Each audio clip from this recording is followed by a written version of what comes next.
Здравейте!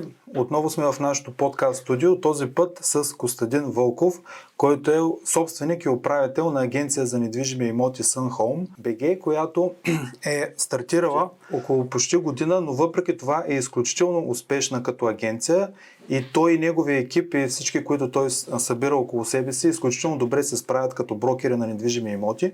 И понеже това беше изключително интересно да разберем на какво се дължи неговия успех и това как той успява да помага на хората. Първо, здравей, Здравко! Искам да ти благодаря за това, че ми покани да бъда твой гост в днешния подкаст.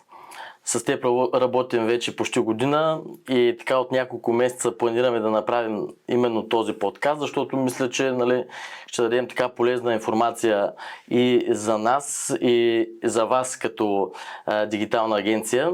Виждаме, че много добре се справяш с създаването на видеосъдържание, тъй като ние в нашия канал обясняваме постоянно за нуждата от това да се позиционира човек чрез видеосъдържание, за да може да достига до хора.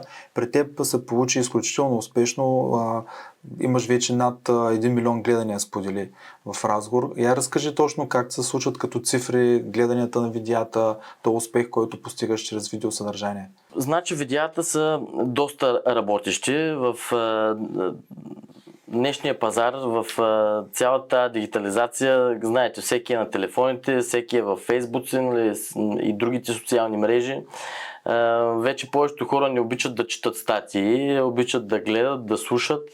Видеята изключително много продават. При нас много работят, имаме доста гледания. Едно видео достига до 60, 70, 80 хиляди гледания в рамките на седмица-две, което мисля, че това е доста добра реклама и доста добър маркетинг за всеки един имот. Вие създавате видеа за конкретните имоти и те достигат такива гледания. Да, те достигат такива гледания.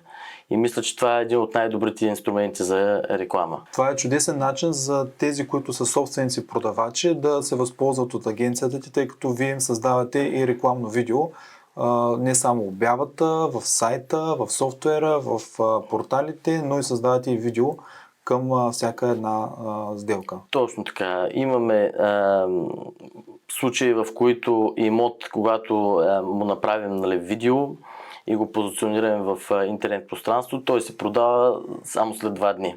Тъй като за 2 дни гръмват социалните мрежи, достига до хиляди души и продажбата се реализира изключително бързо.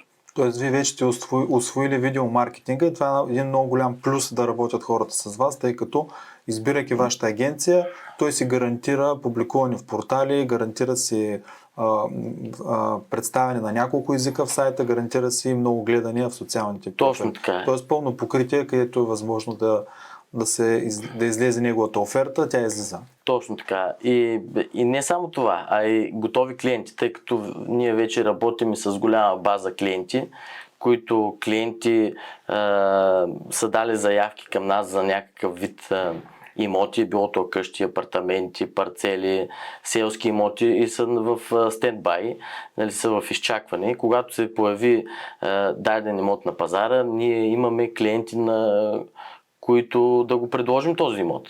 Това също е много важно за една агенция. Не само рекламирането, но и клиентите, които има, като клиенти-купувачи, имам предвид. А по имейл ли им ги изпращате на купувачите или по Viber или пък по телефонни обаждания? Значи изпращаме ги и по имейл, и по Viber, и чрез телефонни обаждания. Вече според зависимост от клиента. Като спомена за имейла, искам да ти благодаря за модула, който сте направили в софтуера. Всяка една оферта имаме възможност да я препращаме директно чрез софтуера към имейлите на нашите клиенти, които са в отдел купувачи в софтуера. Това е доста удобно. Други клиенти ги изпращаме и чрез Viber, също има тази възможност в софтуера, а на някои звъним и по телефона.